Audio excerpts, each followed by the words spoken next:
Kas yra giminė? Gramatinė giminė.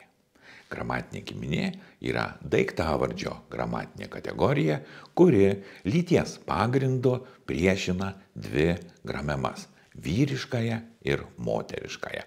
Pavyzdžiui, kėdė – moteriškoji giminė, stalas – vyriškoji. Ir iš karto klausimas, o kaip tai yra susiję su lytimi, juk nei vienas, nei kitas jos neturi. Iš tiesų, čia aš daviau pavyzdžius iš gramatinės kategorijos periferijos. Šios gramatinės kategorijos centre yra gyvi daiktai, asmenys, ūkiškai svarbus gyvūnai. Pavyzdžiui, tėvas, mama, sūnus, duktė, jautis, karvė, mokytojas, mokytoja, prezidentas, prezidentė, briedis, briedė. Puikiai matome, kad šie daiktavardžiai su atitinkamomis giminėmis yra susiję be jokių abejonių ir su lytimi. Moteriški daiktai, moteriškos lyties daiktai yra ir moteriškosios giminės. Negyvų daiktų pasaulis mėgdžioja gyvų daiktų pasaulio giminę, kartoja.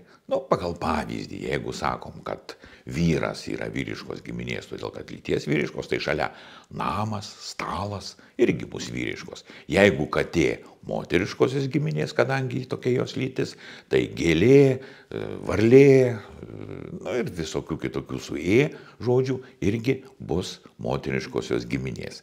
Lietuvių kalboje daiktavardžio gramatinė kategorija giminė yra dvinarė ir klasifikacinė. Tai reiškia, kad giminė daiktavardžiai nekaitomi, o ją turi.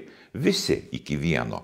Ir kaitomi, ir nekaitomi, tarptautiniai, lietuviški, kokį tik norite lietuvių kalbos daiktavardžiai, yra padalinti į dvi didelės dalis. Vieni vyriškosios giminės, kiti moteriškosios. Skirtingai nuo būdvardžio.